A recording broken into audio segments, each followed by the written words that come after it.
بعضی مردانی هستند که با یک کمبودی همسر نسبت به او بدبینی کرده تا مدتها با او قهری می کنند و با تندی و سختی رفتار می کنند.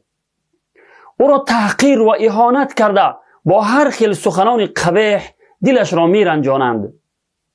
فقط با یک دو کمبودی که از جانب همسر می بینند او را اینقدر سخت جزا می دهند که حتی بعضی وقت او را از نعمت شوهر محروم کرده طلاق می دهند.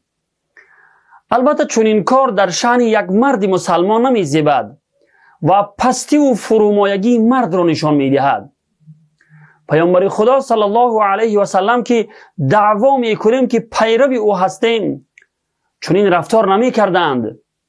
البته که زن به کمبودی نیست، ولی مرد باید بزرگی نشان دهد، زیرا مرد است و چطوره که خداوند از کمبودی های ما در می گذرد و ما را از نعمت هایش محروم نمی کند، ما نیز باید از کمبودی های همسر چشم پوشی کنیم و نسبت به او بدبینی و کینه نداشته باشیم.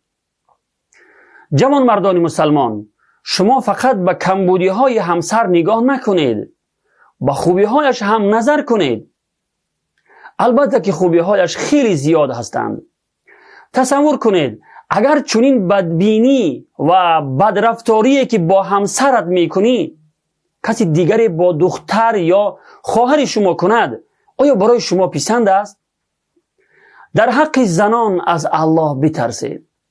پیامبر خدا صلی الله علیه و سلم فرمودند هیچ مرد مؤمن نسبت به همسرش بدبینی نکند، زیرا اگر یک اخلاقش را نمیپسندد اخلاق دیگرش را میپسندد. روایت مسلم. یعنی شاید زن یک خصلت و اخلاق نادرست داشته باشد، ولی مرد باید به خصلت و اخلاق و کارهای خوبش هم نظر داشته باشد. یعنی حتما خصلت و اخلاق و کارهای خوبی هم دارد که از آن خوشت می آید. جوان مردان مسلمان، از همسرانتان شکایت نکنید. شاید این کار شما در پیشگاه خداوند ناشکری نعمت همسر شود و خداوند این نعمت را از شما بگیرد و در عوض همسری بدتر از آن نصیبتان شود. والسلام علیکم و رحمت الله و برکاته.